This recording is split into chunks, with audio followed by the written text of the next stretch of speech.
Hi అండి, నమస్తే. నేను మీ సునీత. వెల్కమ్ బ్యాక్ టు అమ్మ చేతి వంట కిచెన్ అండ్ వ్లాగ్స్. ఈరోజు వీడియో వచ్చేసి కమ్మటి రోటి పచ్చడి అండి. అది కూడా పండు మిరపకాయ రోటి పచ్చడి అన్నమాట. చాలా చాలా టేస్ట్గా ఉంటుంది. చిన్నపిల్లలు కూడా చాలా ఇష్టంగా తింటారు. ఎప్పుడైనా నోటికి కారంగా తినాలనిపిస్తే ఒకసారి ఇలా ట్రై చేసి చూడండి. అలాగే నేను చెప్పే ఈ కొలతలతో ఈ పద్ధతితో చేశారు అంటే ఈ పచ్చడి కనీసం వారం రోజుల నుంచి 10 రోజుల వరకు నిల్వ ఉంటుందన్నమాట. మరి ఇక లేట్ చేయకుండా వీడియోలోకి వెళ్ళిపోదాం పదండి. దానికోసం ఇక్కడ 1/2 కిలో పండు మిరపకాయలు తీసుకున్నానండి. పండు మిరపకాయ అనేది గట్టిగా ఉండాలి. వీటిని శుభ్రంగా బాగా కడిగి ఫ్యాన్ కింద ఒక అరగంట పాటు ఆరబెట్టానమాట. ఈ పండు మిరపకాయ చూడండి, ఇలా నొక్కితే గట్టిగా ఉండాలి. అలాంటి మిరపకాయ అయితేనే పచ్చడి చాలా టేస్ట్గా ఉంటుంది, ఎక్కువ రోజులు కూడా నిల్వ ఉంటుందన్నమాట. వీటిపైన ఉన్న ఇలా తొడిమెలన్నిటిని కూడా తీసేసుకోండి. ముందుగానే తొడిమెలు తీసి కడిగితే వాటర్ అనేది మిరప లోపలికి వెళ్తుందండి. అందుకనేసి కడిగిన తర్వాత తొడిమెలు తీసుకుంటే వాటర్ అనేది వెళ్ళదన్నమాట. ఇలాగే అన్నిటినీ తొడిమెలు తీసుకొని పక్కన పెట్టుకోండి. ఇప్పుడు ఒక చిన్న బౌల్ తీసుకొని ఒక పెద్ద నిమ్మకాయ సైజ్ అంతా చింతపండు తీసుకోండి. మామూలుగా అయితే 1/2 కిలోకి 30 గ్రాముల దాకా పడుతుంది. మేము చింతపండు కొంచెం తక్కువగా తింటామండి, అందుకనేసి కొంచెం చింతపండు తీసుకున్నాను అనమాట. దీనిని వేడిగా కాచిన నీళ్ళలో వేసి ఒక 10 నిమిషాల పాటు నానబెట్టండి. ఇప్పుడు మనం శుభ్రం చేసుకున్న పండు మిరపకాయల్ని కొన్ని తీసుకుంటూ చిన్న ముక్కలుగా కట్ చేసుకోండి. మరి పొడవుగా అయితే కట్ చేయొద్దండి, చిన్న ముక్కలుగా కట్ చేయండి. చూడండి, ఈ పొడవు కట్ చేసుకుంటే సరిపోతుందన్నమాట. ఇలాగే వీటన్నిటిని కూడా కట్ చేసుకోండి. ఈ విధంగా అన్నిటిని కట్ చేసుకున్న తర్వాత వీటిని పక్కన పెట్టుకోండి.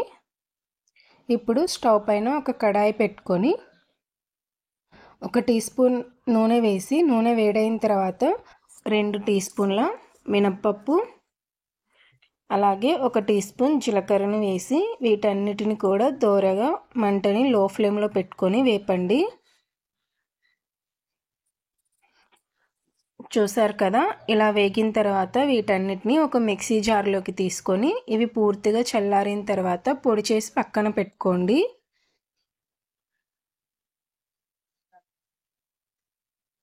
తర్వాత అదే ప్యాన్లోకి మరొక 2 టేబుల్ స్పూన్ల నూనె వేసుకొని మనం ముందుగా కట్ చేసి పెట్టుకున్న పండు మిరపకాయలన్నిటిని కూడా వేయండి.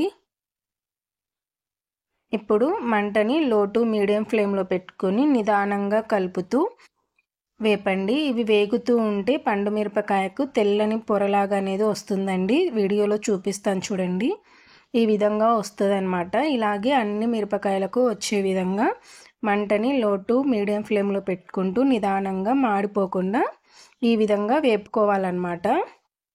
ఇప్పుడు కొద్దిగా కొత్తిమీర వేసుకోండి. కొత్తిమీర అనేది మీ ఇష్టం అండి, వేసుకుంటే టేస్ట్ చాలా బాగుంటుంది ఈ పచ్చడిలో. కొద్దిగా కొత్తిమీర వేసుకొని కొత్తిమీర కూడా మగ్గేంత వరకు మగ్గించండి. కొత్తిమీర అనేది ఇందులో త్వరగా మగ్గదండి, 1 నిమిషం పడుతుందన్నమాట. ఇలా అంతా కూడా మగ్గిపోయిన తర్వాత ఇప్పుడు ఇందులోకి 1 టీ స్పూన్ పసుపు వేసి ఇదంతా కూడా బాగా కలిపేసి స్టవ్ ఆఫ్ చేసేసి పూర్తిగా చల్లారనివ్వండి. ఇలా మొత్తం కలుపుకున్న తర్వాత పూర్తిగా చల్లారనివ్వండి.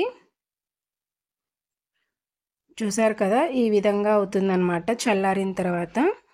ఇప్పుడు మనము ముందుగా మినప్పప్పు జీలకర్ర వేయించి పక్కన పెట్టుకున్నాం కదండి, పొడి చేసుకొని ఆ మిక్సీ జార్లోకి తీసుకోవాలి. పండు మిరపకాయనంతటిని కూడా ఇలా మొత్తం కూడా మిక్సీ జార్లోకి వేసుకొని ఇప్పుడు రుచికి సరిపడా 1 టీ స్పూన్ సాల్ట్ వేసుకోండి. సాల్ట్ అనేది తర్వాత అయినా చూసి వేసుకోవచ్చండి, ఇక్కడ కొద్దిగా వేసుకోండి. తర్వాత మనం ముందుగా నానబెట్టుకున్న చింతపండు ఉంది కదండి, దాంట్లో నుంచి కేవలం చింతపండు మాత్రమే వేయండి, వాటర్ ఏమి వేయకండి. మనం మిక్సీ పట్టుకున్న తర్వాత వాటర్ కావాలంటే మళ్ళీ వేసుకోవచ్చు. వీలైతే మీరు రోట్లో రుబ్బుకోండి, నేను రోట్లో రుబ్బలేక మిక్సీ పడుతున్నాను అనమాట. చూడండి ఈ విధంగా మిక్సీ పట్టుకోవాలి. కోర్స్గా మిక్సీ పట్టుకుంటే బాగుంటుందన్నమాట. మరీ గట్టిగా కాకుండా మరీ లూజ్గా కాకుండా వీడియోలో చూపిస్తున్నా ఈ విధంగా పట్టుకోండి. మీకు గట్టిగా అనిపిస్తే మనం చింతపండు నానబెట్టిన నీళ్ళు ఉన్నాయి కదండి, ఆ నీళ్లు వేసి మరొకసారి మిక్సీ పట్టుకొని తీసుకోండి. ఇప్పుడు దీనిని పక్కన పెట్టుకొని స్టవ్ పైన అదే కడాయి పెట్టుకొని 1 టేబుల్ స్పూన్ నూనె వేసి, నూనె వేడైన తర్వాత 1 టీ స్పూన్ మినప్పప్పు, అలాగే 1/2 టీ స్పూన్ ఆవాలు, 1/2 టీ స్పూన్ జీలకర్ర, తర్వాత ఒక 2 ఎండుమిర్చిని చిన్న చిన్న ముక్కలుగా తుంచేసి కొద్దిగా కరివేపాకును కూడా వేసి ఈ తాలింపునంతా కూడా బాగా వేపండి. మంటని లో ఫ్లేమ్లో పెట్టి వేపండి. తాలింపు వేగిన తర్వాత మనం మిక్సీ పట్టుకున్న పండు మిరపకాయ పచ్చడి ఉంది కదా, ఆ పచ్చడి మొత్తాన్ని ఇందులో వేసేసేయండి. ఇక్కడే ఉప్పు కూడా చూసి సరి చేసుకోండి.